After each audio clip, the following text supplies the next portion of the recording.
Starts now on Fox 12 Oregon.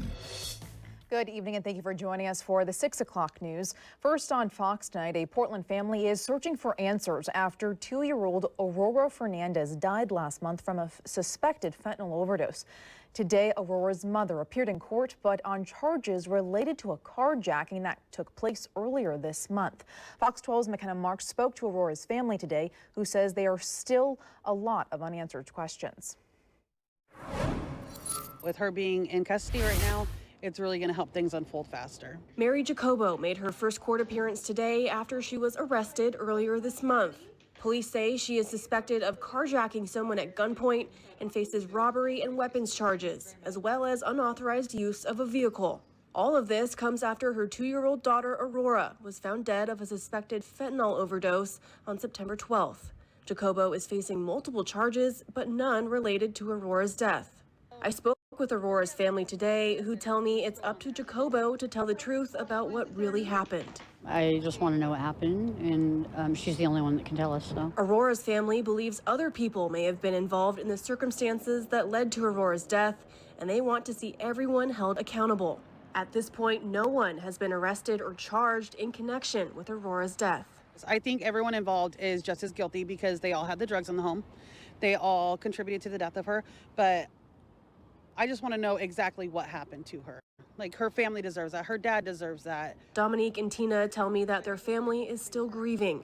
But now that Jacobo is in custody, Aurora's family is hoping they'll soon have the answers to their questions. Let us know what happened that day so that we aren't constantly thinking, what happened to that baby? Did she suffer? Did she lay there and suffer? You know, what happened?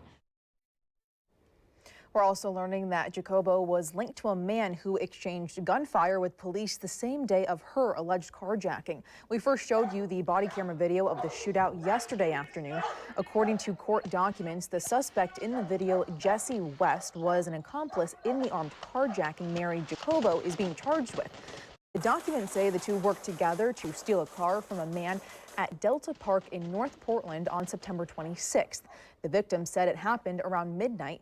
The two put a gun to his head and demanded his keys. Later that day, police found West in Northeast Portland trying to wash paint off of a different stolen car.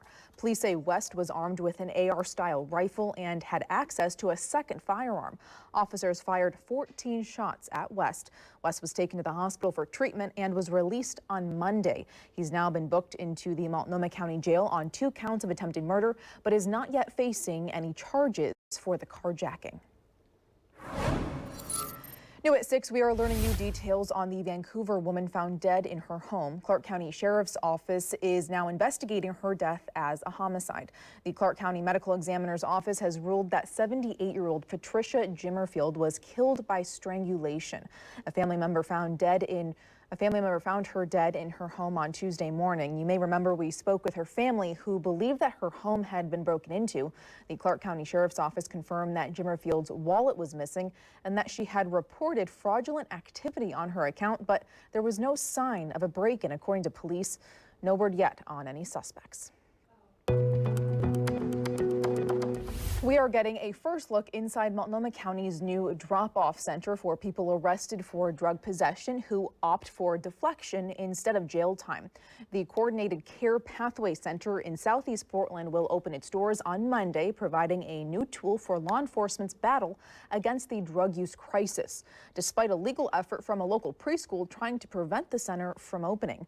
Fox 12 investigative reporter Ezra Kaplan has been following all the developments with this new center and has the latest. It's about a month and a half behind schedule, but these doors are set to open on Monday. On behalf of Turk House, we'd like to welcome all of you to the center. The facility will be for law enforcement only, meaning they aren't accepting walk-ins.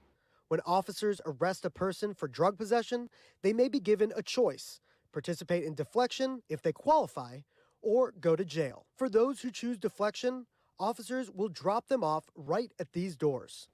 At that point, their job is done. From here, staff will do a quick search and store the person's belongings. And then they'll be brought to the medical side. And so this is the exam room? This will be the exam room where the patient will be sort of screened and determine whether they meet the criteria to be able to stay here. And if they meet the criteria to be able to stay here, this is going to be basically where they get the actual services? Yes, the room. So the recliners and all the stuff you see, every patient coming in, we want to make sure they are not agitated, a lot of that. And sometimes they may need a little reprieve to just breathe and then, get a meal, get a hot shower, whatever the case may be. And then case management, the peers will be able to engage them and then work the process of trying to triage them to where they need to go. It's unclear just how many people will be going through this center once it's up and running. Hours of operation will be 7 a.m. to 11 p.m. on weekdays and 7 a.m. to 3 p.m. on weekends. Outside of those hours, deflection won't be an option for those arrested for drug possession. While the center won't be 24 hours, security will be. There are 2 security per shift. There are 2 shifts, 24/7, and they are in uniform, unarmed, with no use of force tools. So they're going to be using their presence and their experience and their training. Dorothy Elmore is the director of workplace security for Multnomah County. There are some challenges, like in any community, any business community, any community, residential community, when it comes to this kind of facility and security. So there are some questions and some concerns that every community has. The center is opening despite the protests of a neighborhood preschool, Escuela Viva, which has sued the county over the deflection center. Their lawyer, David Watnick, argued in court today that the county had violated public meeting laws and asked the judge to block Monday's opening. And the plaintiffs can't make the required showing of likelihood of success on the merits, so the request for a TRO is denied. Back at the deflection center, staff are gearing up for opening day. In the midst of a skeptical community, a new tool in the fight against the addiction crisis. Ezra Kaplan, Fox 12 Oregon. An Oregon State Police K-9 unit sniffed out a major drug haul this week. 40 pounds of crystal meth was seized during a traffic stop on Tuesday. Around 5 p.m., a state trooper stopped a vehicle on Interstate 5 in Lynn County for a traffic violation. And during the stop, the trooper recognized signs of possible drug trafficking and searched the vehicle with his K-9. 40 pounds of meth was found in the trunk. The driver, 27-year-old Sheila Lopez from California, was arrested. And a traffic stop also led to a bust for Portland police this week. On Tuesday, officers conducted a stop after spotting a vehicle that had been reported stolen. Officers searched the vehicle and found a loaded gun, multiple scales, and cash, along with a bag labeled "definitely not a bag of drugs" that did in fact contain drugs. The driver and passenger were arrested and are now facing multiple charges. There's a big happy ending to an otherwise tragic day. The outcome overall was very successful, and our hearts are with the person that died. One person is dead and 23 others have been rescued after an elevator malfunction at a former gold mine. Tonight, we are learning the person who died, 46-year-old Patrick Weir, was a longtime employee at the mine and a local resident. The historic facility outside Colorado Springs now operates as a tourist attraction. Its staff takes visitors 1,000 feet below the surface. A group of 24 tourists were heading down the mine shaft when the elevator had some sort of breakdown, killing one person. Initially, 11 of the tourists were rescued, 4 with reported minor injuries, while the remaining 12 were trapped about 1,000 feet below the surface with only radios connecting them to the outside world. The Colorado governor responded by deploying more resources to the area, including a mine rescue team. Hours later, the remaining tourists were slowly brought to the surface. The mine's operators say they are now closed until further notice. An Oregon company is recalling 10 million pounds of ready-to-eat meat after listeria was detected during routine testing. As Fox 12's Mackenzie Richmond reports, some of your favorite grocery stores may have sold this product. Shoppers, specifically Trader Joe's shoppers, need to be more cautious about what they're buying and eating because 75 ready-to-eat meats and chicken products were just recalled due to the listeria outbreak. And many of those products are actually sold right here at Trader Joe's. The Oregon company Bruce Pack of Woodburn recalled the roughly 10 million pounds of ready-to-eat meats after the U.S. Department of Agriculture detected listeria in samples of the company's poultry during routine testing. While the company is based here in Oregon, all of the contaminated contaminated products were actually made at the company's Oklahoma facility and shipped to restaurants and vendors nationwide, including your local Trader Joe's stores right here in Oregon. Eating foods contaminated with listeria can cause serious illness or even death. Thankfully, as of right now, there are no confirmed reports of illness linked to the recall, but USDA officials say they are concerned that the products could still be stored in your refrigerator or freezer. To be safe, take a peek inside your kitchen and check if you're ready to eat meats. The recalled products were produced between June 19th and October 8th. You can find the full list of recalled products on our website at kptv.com. If you have one of these products, the USDA officials say it should be thrown away immediately. If you are concerned that you may have already eaten one of these recalled products, then just make sure to monitor your symptoms, which include nausea, headache, fever, and even confusion. Mackenzie Richmond, Fox 12, Oregon. Washington and Clark County specifically are seeing a spike in whooping cough cases. So far, the state has seen more than 800 cases. Last year at this time, it only had 43 cases. Most cases this year have been in Clark County with nearly 300 cases. Babies under the age of 1 are among the most vulnerable. Of the 94 babies who had whooping cough this year, the state says 80 of them were old enough to have been vaccinated against the disease, and only 14 of them had received at least 1 dose. In Oregon, we're seeing a spike in whooping cough cases as well. Take a look at this bar graph. You can see the stark difference between last year and this year. Starting in February, numbers started to go up. It peaked in May with more than 100 cases in the state. So far, there have been more than 600 cases in Oregon this year. Most cases have been in Lane County, but Multnomah County isn't too far behind. So far, Multnomah has seen more than 100 cases.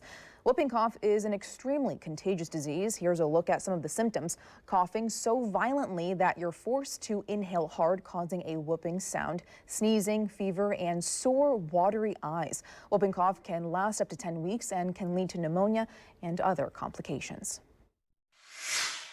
We're now in the period where you have fatalities that are preventable. We have had fatalities because of interaction with downed power lines and water. We are seeing hazards that are still there. Floridians are picking up the pieces after Hurricane Milton. 17 people are dead and 3 million are without power. Authorities say the death toll is expected to rise. Milton made landfall as a major Category 3 storm Wednesday night, hitting much of the Sunshine State with heavy rain and flooding, and unleashed an outbreak of deadly tornadoes. Right now, rescue and recovery efforts continue while utility workers try to restore power. Well, a solar storm made the northern lights visible all the way down to us in Oregon last night. Take a look. Our photographer, who we call Uncle Rico, recorded the light show last night in the Vancouver area. In case you didn't know, when energized particles from solar storms reach the Earth's magnetic field, they interact with gases in the atmosphere to create different colored lights in the sky. And boy, Katie, was it gorgeous. I didn't get to see it with my own eyes, but the photos are just stunning. Yes, and I'm not going to spend too much time in talking about it, but the different colors actually have to do with the different levels that the light's interacting. So the pink colors are higher up, and then green, and then it changes as it gets closer to the Earth. So if you're seeing the pink lights, that means that's the higher elevation ones in the atmosphere. So, you know, this is our sunset. This is a live shot right now in Salem. I love it when we catch these. We have had quite a bit of that high cloud cover today, just like we expected. Right now, temperatures in the upper 60s in Salem, and then look at the coast.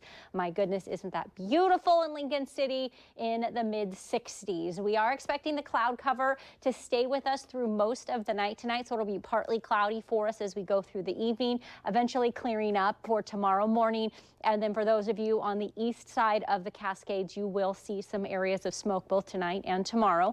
Tomorrow morning, we'll have those sunny skies. It will be another cool start. However, we stay warmer tonight than last night, but we will be cool again at the morning to start the day.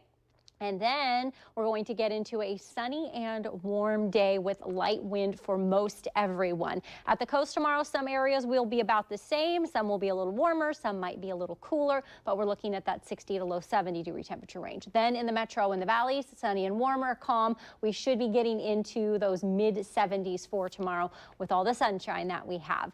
In the gorge, it'll be very similar. The east wind will still be there, but it has backed off only around that 5 to 10 mile per hour range. And then then up at the mountain, we'll see some warmer temperatures and some cooler temperatures. There's no pass level snow right now, but we are watching and expecting there to be some snow at Timberline as we get into the cooler part of the week, which I will show you on your 7-day forecast. Then looking at central and eastern Oregon, like I mentioned, mostly sunny with some areas of smoke, upper 60s to the mid 70s, depending on what part of that region you are in. Here's a look at your Portland metro temperatures, again, low to mid 70s with that light and variable metro wind.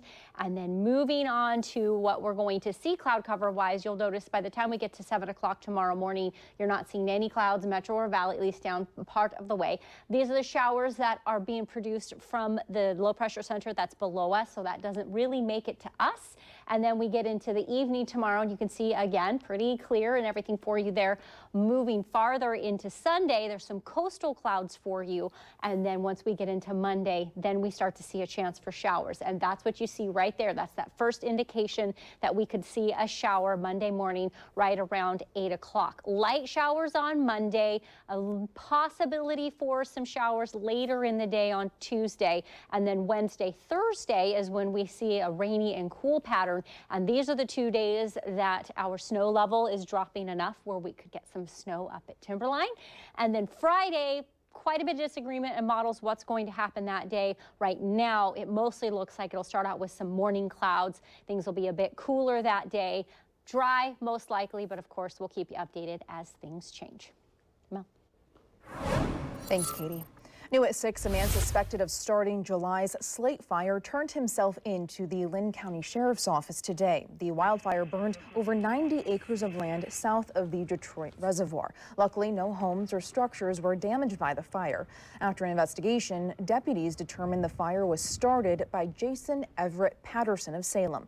The 49-year-old was found near the blaze when it started and was taken to the hospital to be treated for burns. The investigation also revealed Patterson allegedly started the blaze when he lit multiple fires, which he says were a signal for help. At the time, the area was under fire restriction orders. Those restrictions were in place due to high fire danger. Deputies say Patterson quickly lost control of his signal fires, which set the surrounding forest ablaze.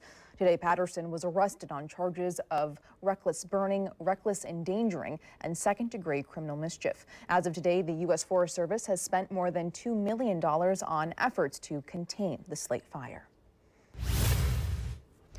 A new comedy web series called Hassan Hates Portland is getting a lot of attention online for its unique perspective on the city's residents. Portland native Misha Webley is the creator and director, and he spoke to Fox 12 Now's Greg Nibbler about the idea behind the show. The show is about a guy named Hassan. That's my good friend Hassan Thomas, and it's about being black in Portland. that's really what it is. And from that perspective, sort of satirizing Portland, and you know, in some way holding a mirror up to certain types of things, certain experiences. You know, trying to make ourselves laugh, make Portland laugh with us too. It's a long time coming.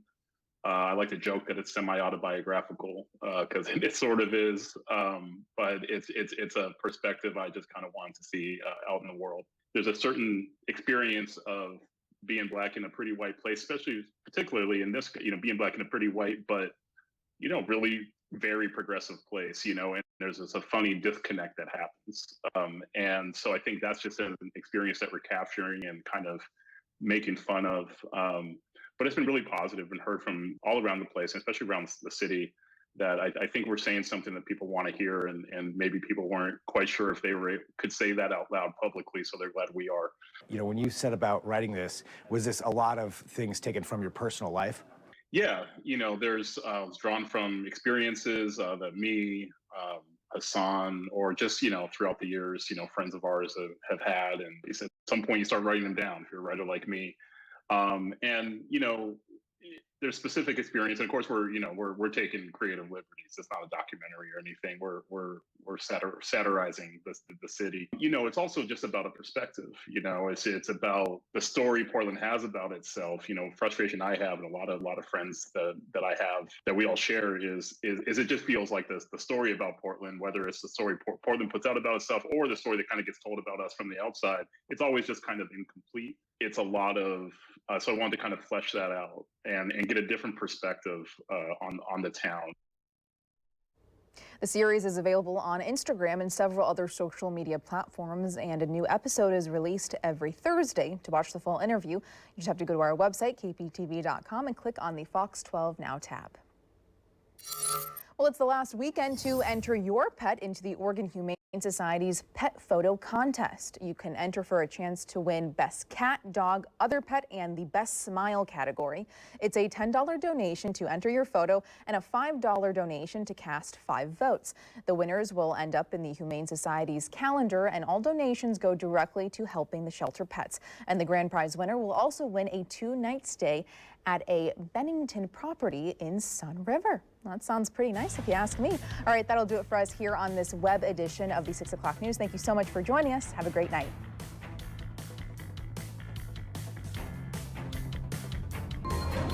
The Fox 12 Job Connection. Today's featured business is Northwest Navigator, and they're hiring diesel mechanics. For more information or to apply, go to kptv.com/job connection.